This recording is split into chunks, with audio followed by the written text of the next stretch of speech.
It's a pleasure and an honor to be with you and to see some old friends, new friends, and the program today was really outstanding. I was really honored to be part of it. Okay, as for tonight's topic, I want you to imagine the following scenario. Imagine that you're looking at a painting, a piece of a painting, and you looked at it every day of your life, and you knew it very, very well.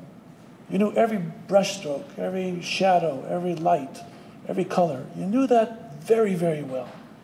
And you looked at that for years and years and years, and there was nobody in the world more expert on that little piece of painting than you. And you felt comfortable, and you're really happy. And then, after so many years go by, someone comes along and flips a switch, and the lights go on. And you realize what you were looking at after all these years was only a little piece of a painting. But there's a much bigger canvas. And suddenly you go into shock. I knew something, I was comfortable with something, I understood it perfectly, and now suddenly I have to reinterpret the whole thing. Because what I knew is true, it's still there, but it's only true within another context. And now I've got to reinterpret the whole context. I need some aspirin. It's difficult. It's confusing. Now let's take that same analogy and apply it to the Jewish people. For centuries, certainly since Talmudic times until, let's say, the late 1700s, we all were looking at one painting, and we knew it very, very well. There was the rabbis who knew the truth. There was the Bible that was given to us by God. There was halakha, Jewish law, which we all could read, the Rambam and the Shulchan Aruch. We all knew what to do and what not to do. We could all eat in each other's homes. Shabbat was Shabbat. In the year 1800, approximately 90% of all the Jews in the world were religiously observant in the traditional sense. 100 years later, almost at least 85% of the Jews were no longer traditionally observant. In 100 years, something happened radically. The Jewish world changed. We all, for hundreds of years, saw a piece of the picture. We understood it very well. And then someone came and turned on the lights. That light is called modernity. Something changed fundamentally. We suddenly realized everything we knew and understood was only part of the picture. There's a much bigger picture. We were taught certain traditional values, principles, observances, beliefs. And now modernity tells us we can think for ourselves. We can ask questions.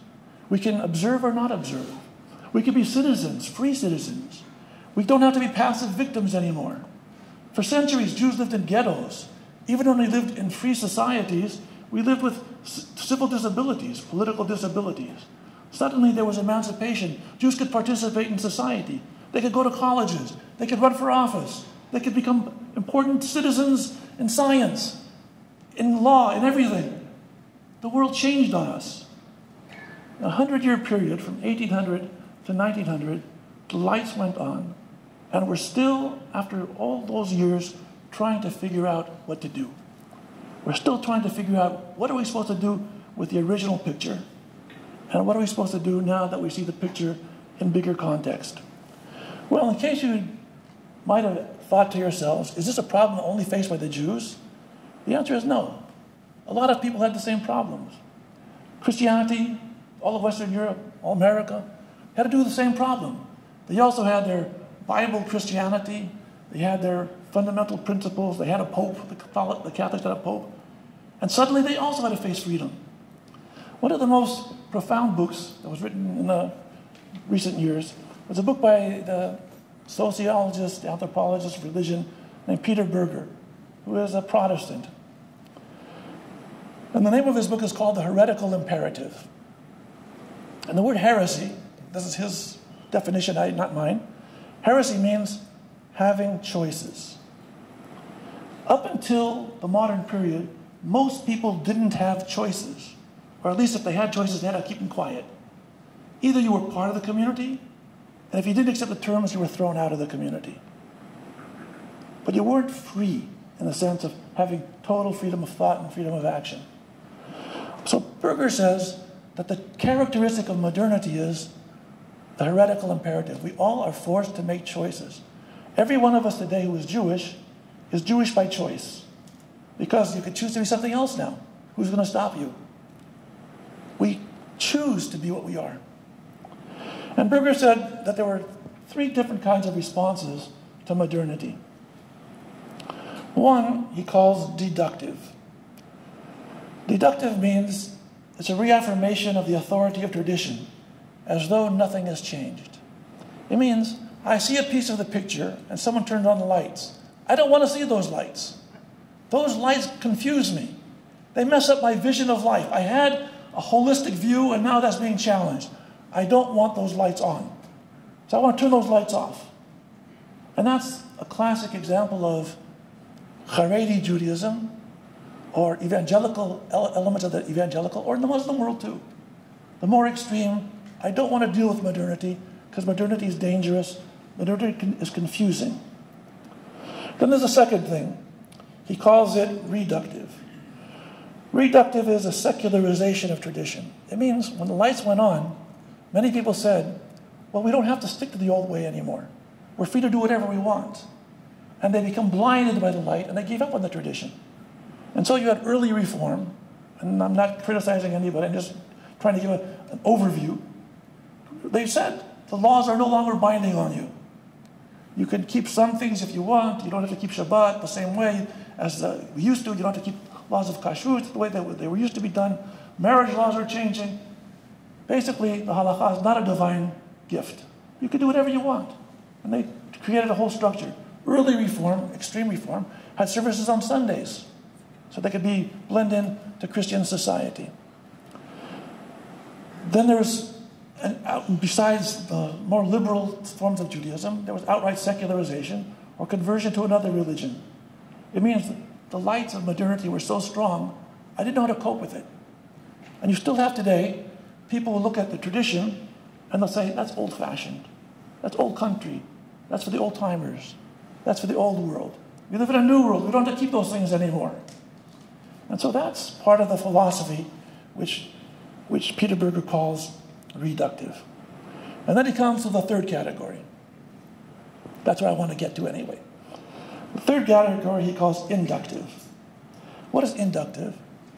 I use his words. It is an experiential reflection of tradition. In other words, how is it that I can walk with both of these things? I have the old picture. I want to keep that old picture. I want to keep the tradition intact. At the same time, I stand back and I recognize there's a bigger picture there, and I need to integrate my view of life not only with a little picture, but with the whole picture. I'm not afraid of modernity. I'm not going to be blinded by it, but I'm also not going to be frozen into the past.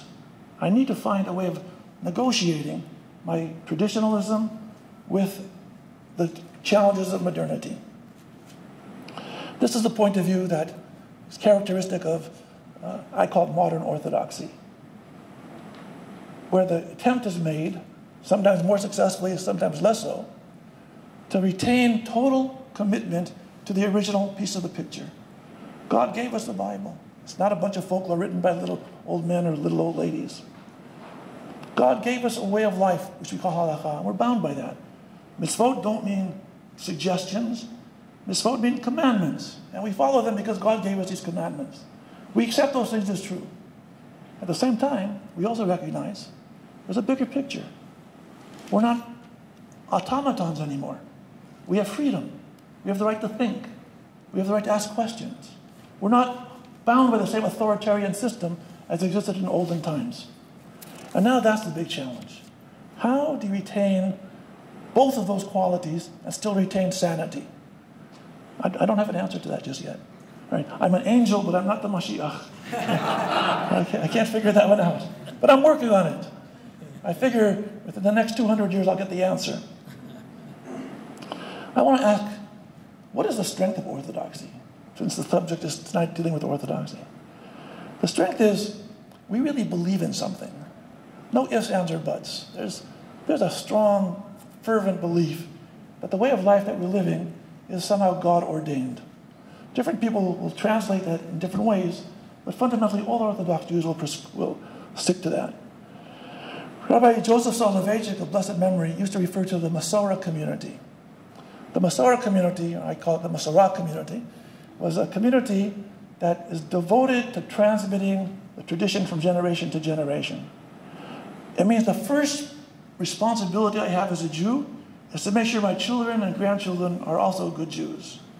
Good Jews meaning observant, knowledgeable Jews. That costs a lot of money. I got to send my kids and grandchildren to day schools. It costs me $25,000 or $30,000 a kid. I got to buy kosher food. I got to support the mikveh. I got to pay my synagogue dues. I can't work on Saturday. All those things are sacrifices, but you know what? They're all worth it. Why? Because I have a goal. My goal is to transmit the Torah from generation to generation. That is the reason I exist. And I take that very, very seriously. I see the little piece of picture, and I don't forget that picture is true. But now I want to make sure that I can also see the bigger picture. Now I'm going to tell you something which is going to be a little bit shocking. There's a website, it's called Will Your Grandchildren Be Jewish? Some of you may have seen it. And these people, sociologists of sort, they went through various studies of the American Jewish population. They're made by objective, not orthodox, not conservative, just sociologists. And they extrapolate data. And just based on current trends, it doesn't mean these trends will stay this way, they could change. But here's the data. For every 100 Jews who says, I'm secular, in 100 years, there'll be 3 Jews left. For every 100 Jews who say, I'm Reform, there will be 23 Jews left in 100 years. For every 100 conservative Jews, there will be 36 Jews left in 100 years. For every 100 modern Orthodox Jews, there will be 325 Jews. Modern Orthodox did okay. That's at the end of the study. For every 100 Haredi Jews, extreme right wing, there will be 3,250 Jews. This is based on birth rates, marriage rates, intermarriage rates. Ladies and gentlemen, who's winning the cultural war here? The evolutionary war. The Hasidim, the Haredim are multiplying by leaps and bounds. And the rest, even modern Orthodoxy is doing fine. We're tripling ourselves. But the rest of the Jewish community is fizzling out. Why is this happening? Again, I'm speaking only as a human being, an angel. I don't have divine guidance on this. But it's happening, I think, because the Haredim have to be taken seriously. Even though I'm certainly not Haredi, and I have many axes to grind with them, and they haven't turned on the lights. One thing I can say, they believe. Their whole reason for existing is to raise children and grandchildren who will follow the ways of the Torah. And they'll do anything and everything to make that happen. And modern Orthodox, not as fervent and not as multiplying as the Haredi Orthodox, have the same basic commitment.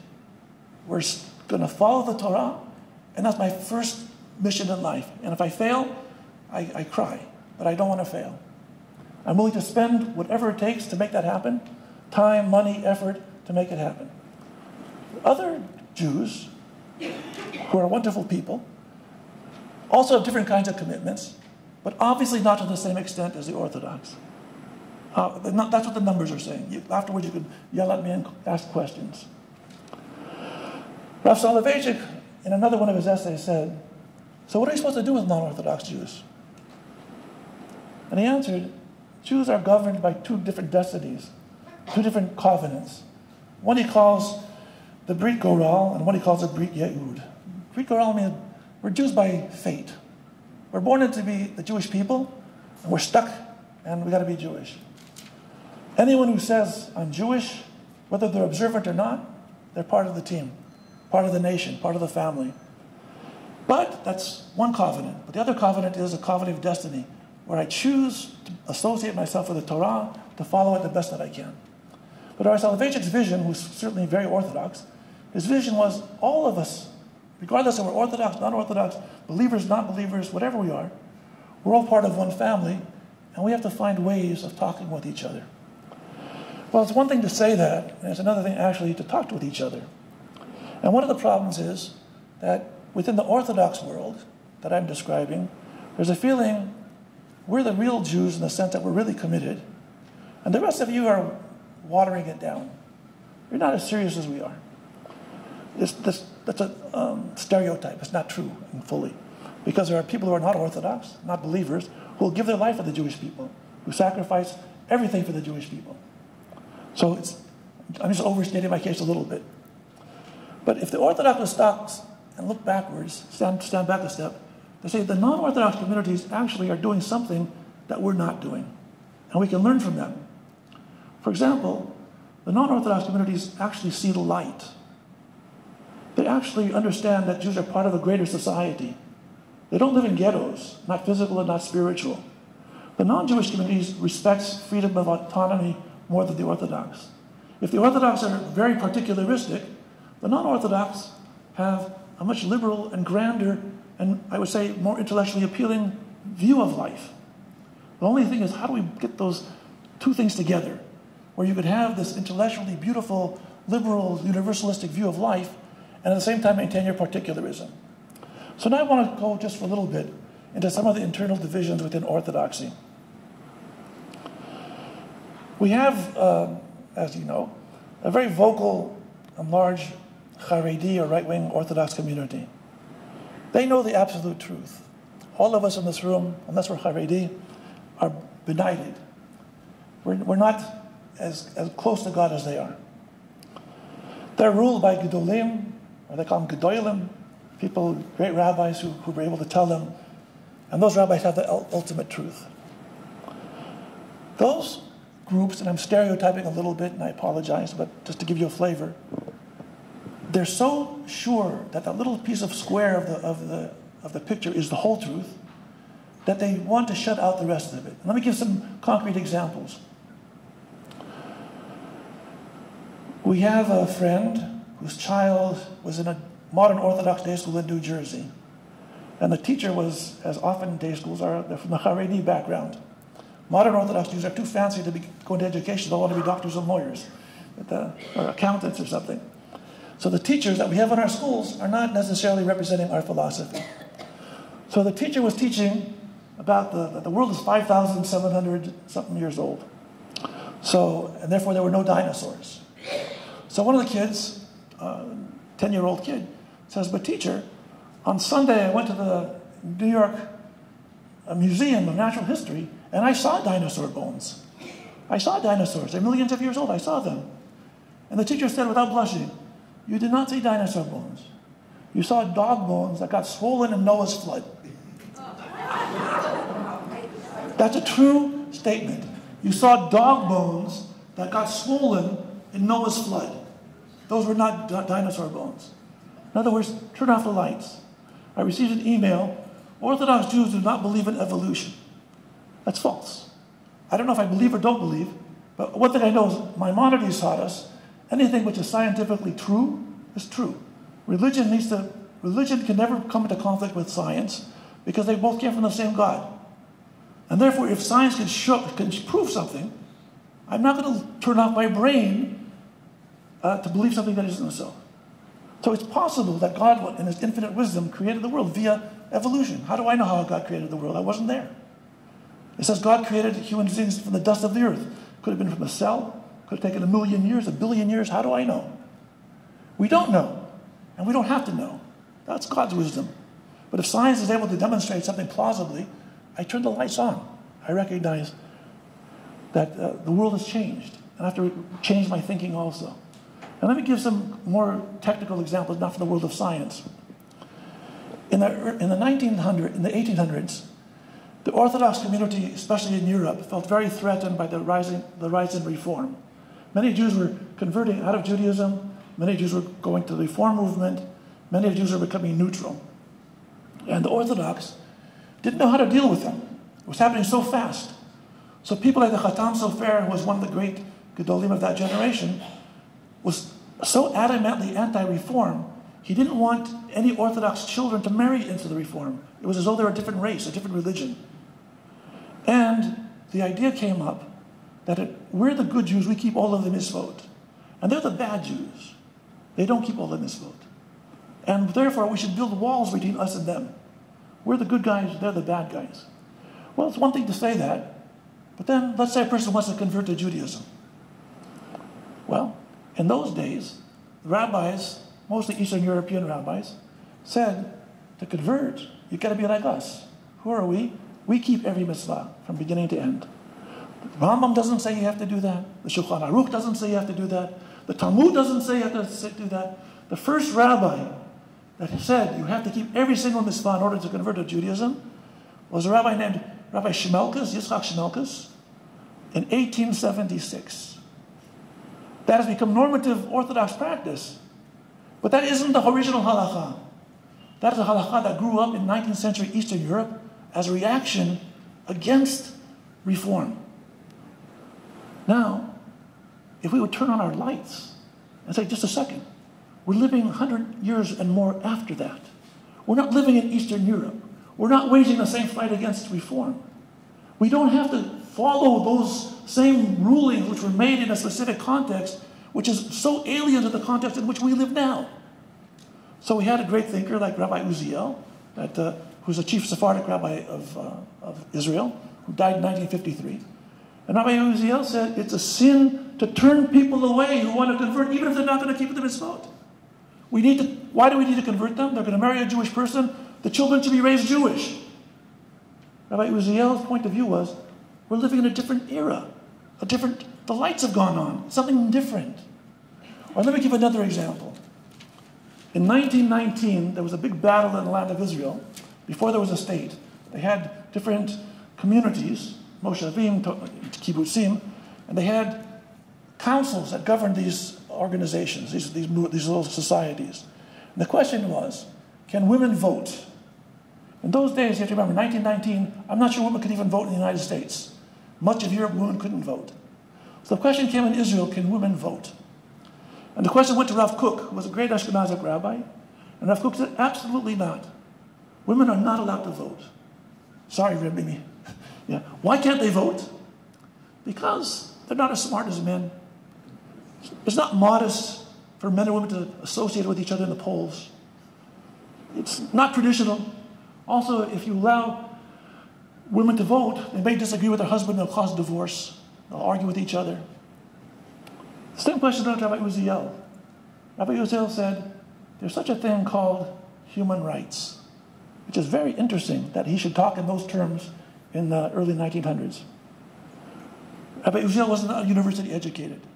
But there's such a thing as human rights. It's not ethical to tell a woman that she cannot vote for a council when those councils are going to pass laws that affect them. Just as they have obligation to follow the rules, they have to have the right to vote. And then he was asked, well, can women actually be elected? And Rabbi Uziel found historic precedent to allow women to be elected. Rav Kook said, women are never allowed to have authority over men. I never heard of that. Yeah. Women have authority over. Rabbi Kook said, women are not allowed to have authority over men. Rabbi Uziel said, if men want women to have authority over them, they can vote for them and they elect them. If they don't want, they don't have to vote for them. But once men vote for women, that means they accept women's authority, and women could have political positions of power over men. What's the difference between these views? In my opinion, and also very simplistically said, Rav Kook and others were working with the lights off. They weren't realizing times have changed. Situation has changed.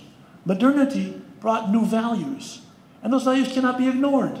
We can't pretend the world is the same way now as it was 100 years ago or 200 years ago. So I want to say this.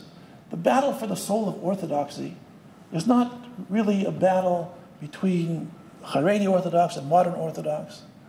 It's not even a battle between Orthodox and non-Orthodox. The battle really is between those for whom the lights are turned off and those who are still struggling to deal with a life where the lights are turned on. Some people will ask, do you have all the answers? The question, Mimi wrote an article about women and tefillin. There are many issues we haven't resolved, and they will be resolved. The point of modern Orthodoxy isn't I have the absolute truth. The point of modern Orthodoxy is that I'm struggling to negotiate two different things. My total absolute commitment to Torah and to halakha, unequivocal. And at the same time, I want to be able to take those unequivocal truths and apply them to a modern world, taking into consideration the positive values and virtues that I can't in the modern world. I don't want to be told, you do it because I tell you to do it. There was a rabbi recently from one of the yeshivot who sent a letter to all rabbis, including me, and he said, you are not allowed to make decisions unless you consult first with the gedolim, the great rabbis. But in my humble opinion, the great rabbis they want us to go to are all rabbis with the lights off. They're not talking the same language that we're talking. They're wonderful people, God bless them, but we're working with different premises. It's not that they're more religious, we're religious. I'm not in a competition with anybody. But the trouble with modern Orthodoxy is that we're struggling, we're trying to find a way, and because we're still struggling, we make mistakes. We try experiments. I'm in favor of all these experiments, even though some are more to my taste and some are less to my taste. I'm in favor of them because in 25 years, it'll come out if they're right or wrong. We don't know all the answers. We're still trying to negotiate between a tradition and modernity. But one thing we have to insist upon is we have the right to think. We have the right to work as autonomous human beings. We have the right to reject an authoritarian religion which tells us you are not allowed to think, you must do what I tell you. This is what we have to work on. So the battle for orthodoxy is really a battle which all of us are fighting, whether we're Orthodox or not. It's a battle between lights on and lights off. Our view of life. Are we shutting out the light? Or are we completely overwhelmed by the light and we forget the original picture? We're so watered down and so far away, we've sold out so much to modernity that we forgot what our tradition is. Or are we in this precarious position of trying to balance and harmonize two conflicting, not necessarily conflicting, but two different kinds of wisdom? In the Talmud, in the Jerusalem Talmud, there's an interesting analogy. It says, the way of the Torah is a very narrow path. On the right-hand side is fire. On the left-hand side is ice. If you veer too much to the right, to zealotry, fanaticism, you get burnt up. If you veer too much to the left, to secularism, skepticism, coldness, you get frozen. You got to walk down the middle. Rav Nachman of Bratslav said, Kol ha'olam kulo gesher tzar ma'od. The whole world is a narrow bridge. Vayikar lo lefached. Lo lefached klal. The main thing is, don't be afraid. Don't be afraid at all. And that's what modern Orthodoxy tries to be at its best. And unfortunately, sometimes our people are afraid. So I tell all of us, I tell all the audiences I speak to, don't be afraid. Vayikar lo lefached. Don't be afraid. Don't be afraid at all.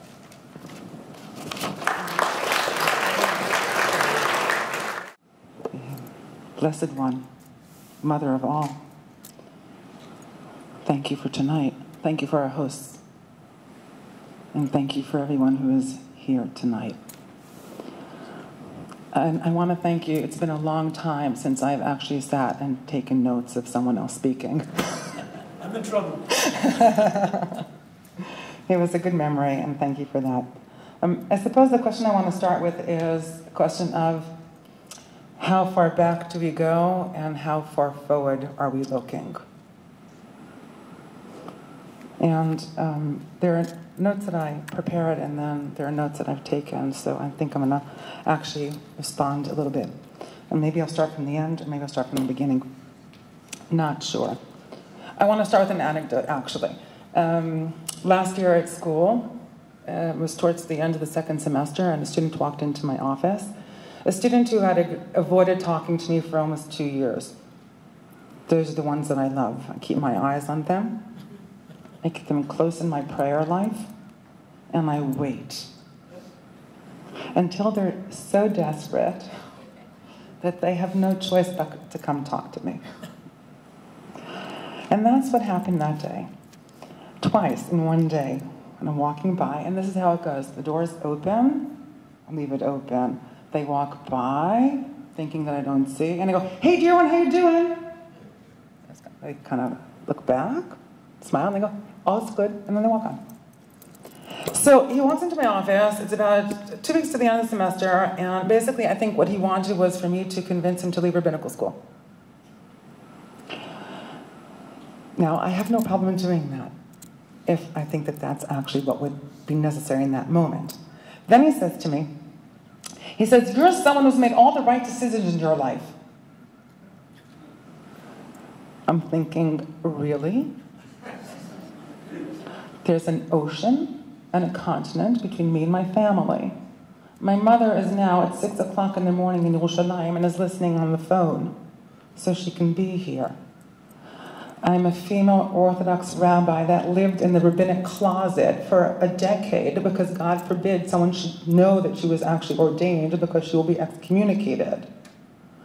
But yes, it's true that I actually believe in a God that availed me at some point to be the Mashpia Ruchanit, the spiritual mentor of rabbinical school.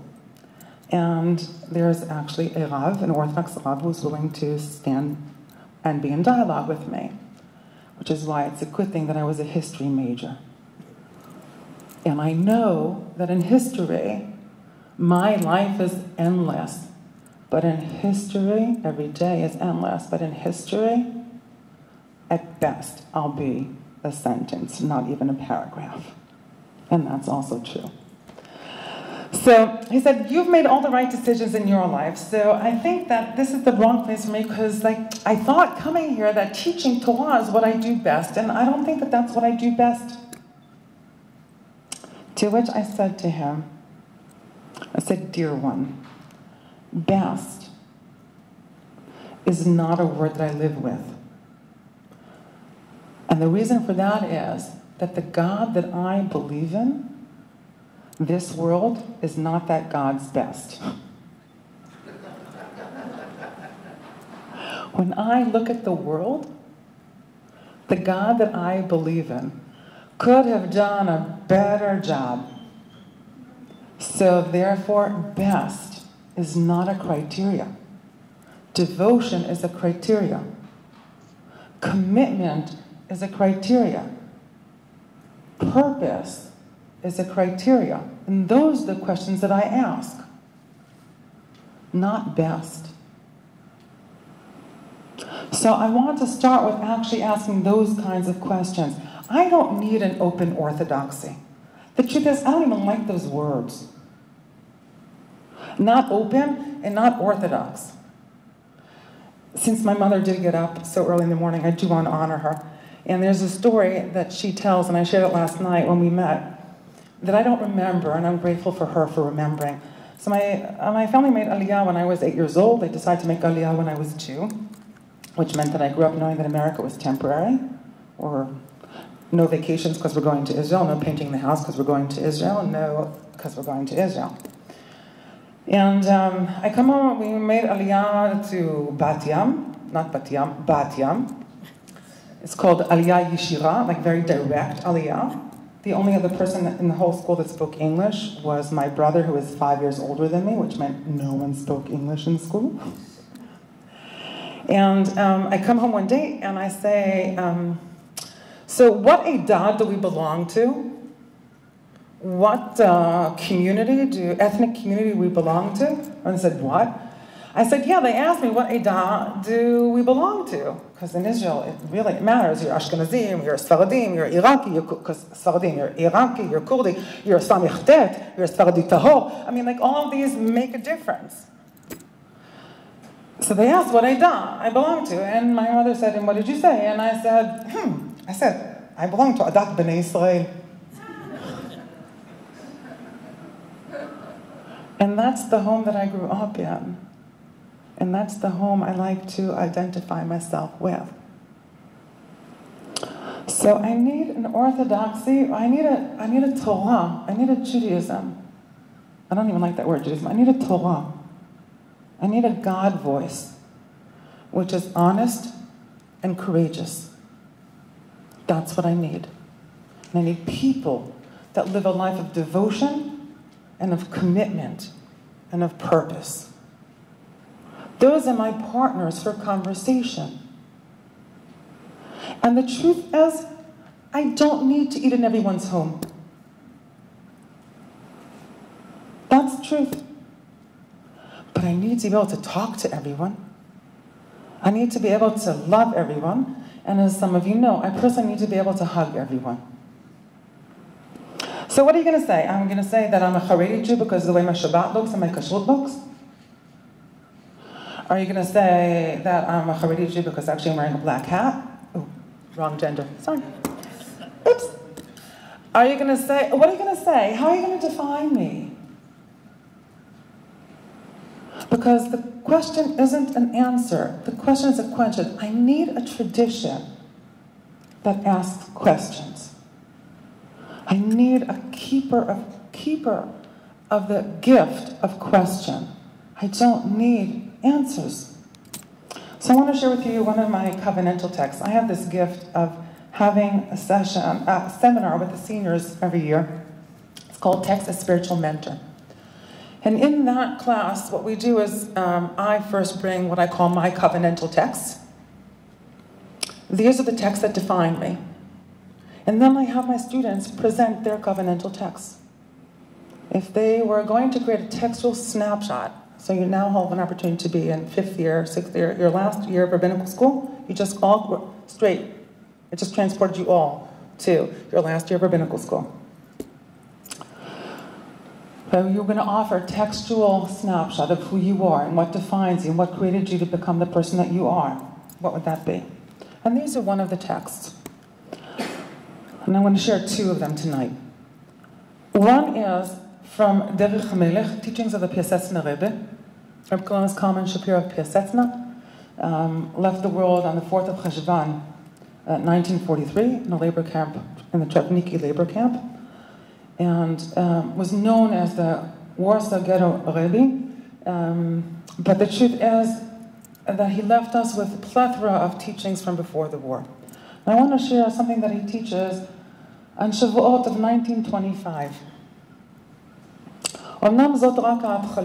This is just the beginning. שצריך אדם לעשות. That a person needs to do. האדם, a person. ומי שעובד השם תמיד בדעה קדושה, and a person who serves God בדעה קדושה, with a holy consciousness, with divine alignment, אז נעשה כולו איש אחר, becomes a different person. מין איש שאי אפשר לו עתה לצייר בדעתו. A person they can't imagine. ואשר התקרבותו להשם תגרום באמת הנאה לפניו יתברך. And one's coming close to the divine, to the one and only, will give great pleasure to the one and only. And then he continues to describe how we go through life discovering ourselves. And if we don't have those experiences that reveal ourselves, parts of who we are absent from our being. What that means to me is that actually we walk in the world being strangers to ourselves. And we go through life finding out who we are. When I was a little girl, and I guess I'm supposed to talk about women's things and women and orthodoxy and so on. I guess I was told to do that in some way. But I want to say 2 things about that. Number one I want to say is, when I was a little girl, when I grew up, what I wanted to be was, what did I want to be when I grew up? A good person. Halavai. I'm lived 120 in there, right? I think the O, by the way, got stuck on the keyboard. God and good, just like the O got stuck, so it went from God to good. Okay, but I can do that. Right? So, when I grew up, I wanted to be a nun.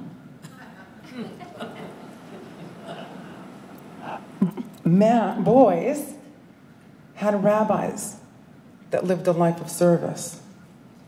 But as a girl who wanted to live a life of service, as a girl who wanted to dedicate her life to God, as a girl who chose to be in partnership with God, what option did I have? The only women I knew that dedicated their lives to God were nuns. I hope you understand how that can't be. It can't be that a Jewish girl grows up thinking If only I could be a nun. I used to say that I grew up with habit envy.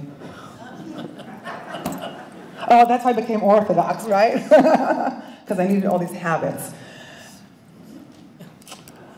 The one thing I don't talk about, I actually don't talk about women in Orthodoxy. And if I'm invited to talk about women and time-bound observant, time-bound positive imperatives, I can't. Why? Because I know nothing about it. Why? Because the question insults me.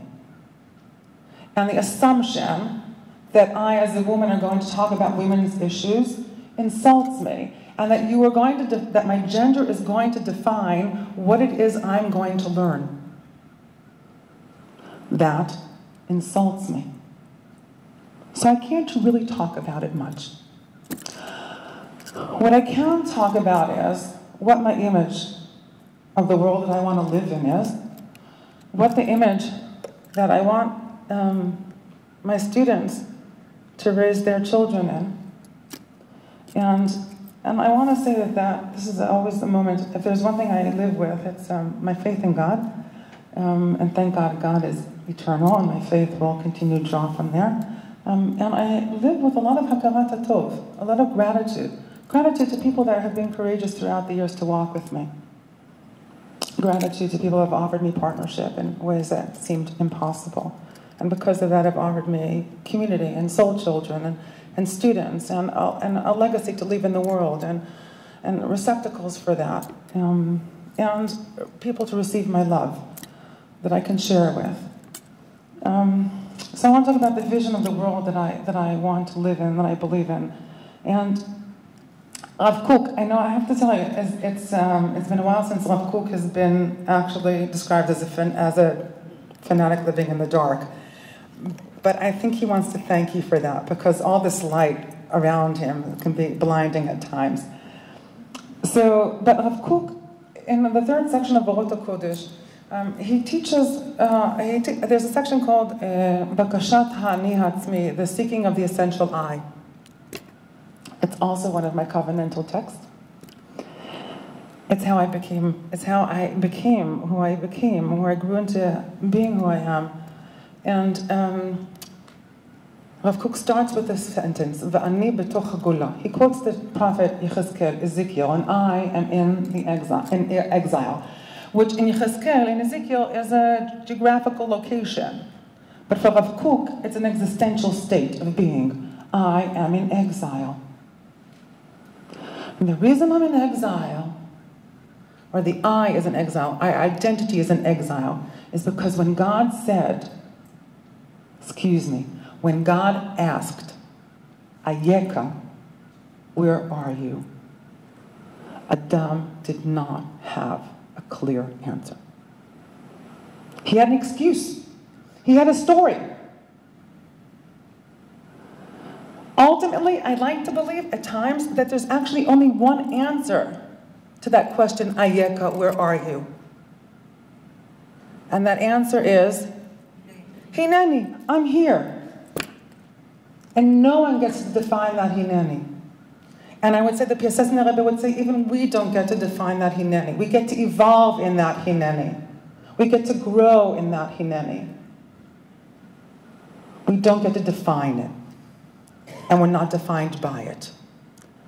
Because it's true. You know, students of mine, at one point, a student of mine asked me, he was in his second year rabbinical school, and this is how I knew that my students understand that I'm really on loan from Yerushalayim.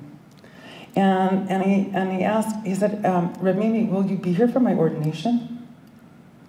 So first I wanted to cry, because that meant that there's this separation anxiety that they're living with. And as a spiritual parent, that's not a good thing for your children. And then I wanted to cry because of the gratitude in my heart that someone would ask that, looking so ahead. And then I said to him,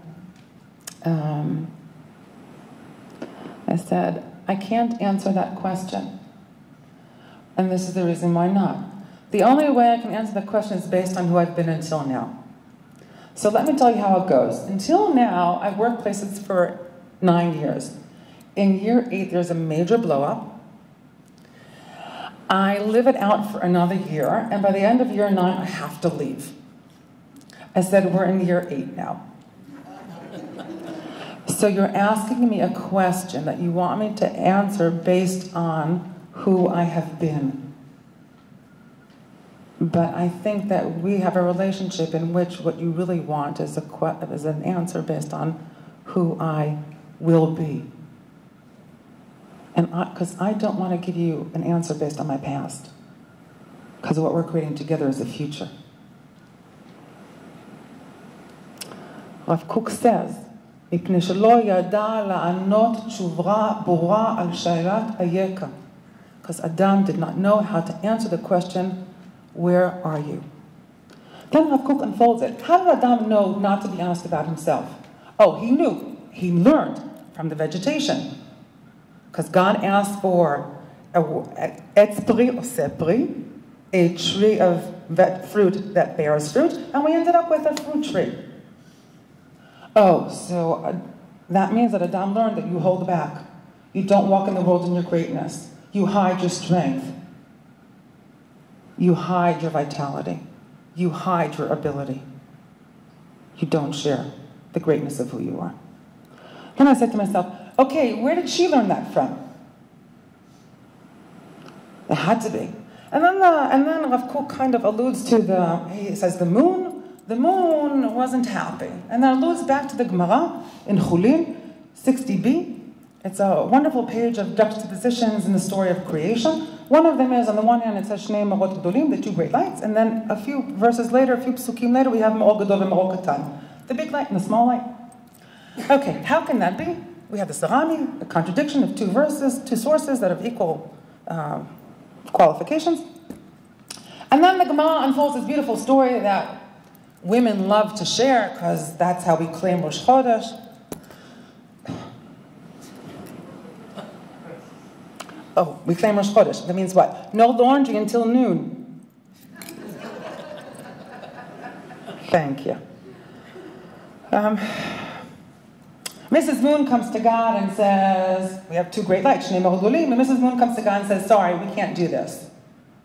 Right? The world can't sustain a reality of 2 great lights. So God says, okay, go make yourself small. And she says, because I am actually telling you a piece of reality, this world that you're creating, you're going to punish me? God tries us to appease her. The holidays will be according to you. And Israel are called Katan, small. All these wonderful, okay, because she knows if you're the holder of the truth, then stories don't go too far. Then it says, God sees that she is not appeased. And he says, and this is why the Gemara explains why we bring a sin offering on Rosh Chodesh. Haviu alai kapara al shemiyatati televana. Bring for me a sin offering, for I have made the moon small. Now, what I think the Gemara meant to say, which is not what I think the Gemara is saying. What I think the Gemara meant to say was, God hurt her feelings, because in the Gemara, women's feelings are always just below their tears, just below surface. I think everyone should learn to cry a little bit more than they are willing to cry today. It wouldn't be a bad thing, believe me. We can all cry together. It wouldn't be a bad thing. Can't fix things, but you can always cry with someone. Learning how to cry, not being ashamed of your tears wouldn't be a bad thing. So, God says, bring for me a sin offering, for I've made the moon small. It is, I've hurt her feelings, and therefore I need to make it up to her. And therefore, every month I will bring a sin offering because I hurt her feelings. But I don't think that that's what the Gemara is saying. I think the Gemara is saying the following. Haviu alai kapara, bring for me a sin offering, for I have made the world small. I have made her small. Because when Mrs. Moon came to God and said, you can't have 2 kings with 1 crown, Shnei Marot Gdolim, the 2 great lights, what God should have said at that moment is, deal. I have a vision of a world of 2 great lights. And yes, it's true that people are going to be uncomfortable with that vision. But I'm not willing to sacrifice my vision of two great lights because people are going to be uncomfortable with it. That can't be a criteria for a sacrifice in truth. It can't be a criteria for sacrificing truth. And what God needed to say is, deal. I have a vision of two great lights. So God asks for us to bring a sin offering for God that for one moment said, I need to be PC, or I need to make sure that they're comfortable, or I need to make sure that we're on board. I don't want to ruffle their feathers from the first moment of creation. And there was one moment that God sold out. And if there's something that I can offer the divine, it's to be God's daily reminder of God's vision of creating a world of two great lights. Women's issues across the board are not women's issues. There are communities' issues. I'm just like, I come back to this time and again, like I'm just dumbfounded with an assumption that we need to solve women's problems. Women aren't a problem. And their life isn't an issue that needs to be solved. And it's a question of like, how do you want your sons to grow up? What kind of world do you want your children to be part of? It's not a boys and girls question. It's a question of a world of two great lights. Who are the women that you want your sons to look up to? What kind of world of Torah do you want to be fostering? A world of a great light and a small light? Or a world of two great lights? You may ask, what does that look like? I don't know. I only know that I am grateful, for example, in my life, that there have been courageous people throughout that have partnered with me, saying, I don't know. But I can't live in a world in which this is not a reality. That's the question. So I want to say, like, questions, answers, as I don't believe in a tradition of answers. As a Jewish people, the first thing we heard is, Anochi Hashem Elokecha. I am Hashem, your God. As a people, and I hope you understand that for me, that means not only the Jewish people, all those that were standing at Matan Torah at Sinai. And I can tell you, a couple of years ago, I remember coming to Shavuot, I was so broken by what was happening in the Jewish community. And I was so broken by my stand as an Orthodox Rav in the Orthodox Los Angeles community.